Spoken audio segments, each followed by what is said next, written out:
海龟交易法是一套著名的系统化交易方法，最初由商品交易员 Richard Dennis 和 William Eckhart 在1983年创立，用以证明交易技巧可以通过一个简单的规则系统被教授给普通人，而不仅仅是依赖天生的交易才能。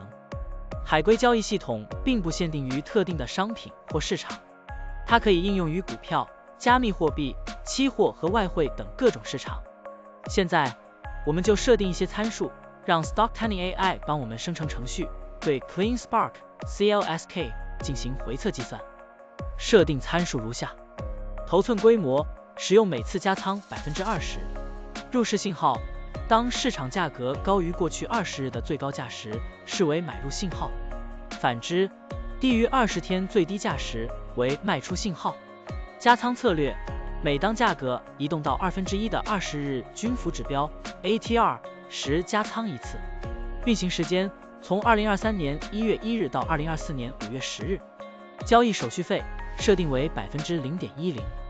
好了，按照上面的设定，视频下方就是持仓的情况，蓝色为股票仓位，黄色为现金仓位。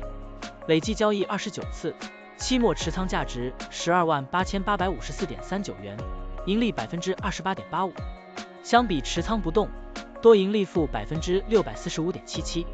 如果你希望使用更长期的信号，可以把参数修改为跟踪55天最高价突破时建仓，其他参数也按照55天周期来设置，这样就可以得到新的回测结果。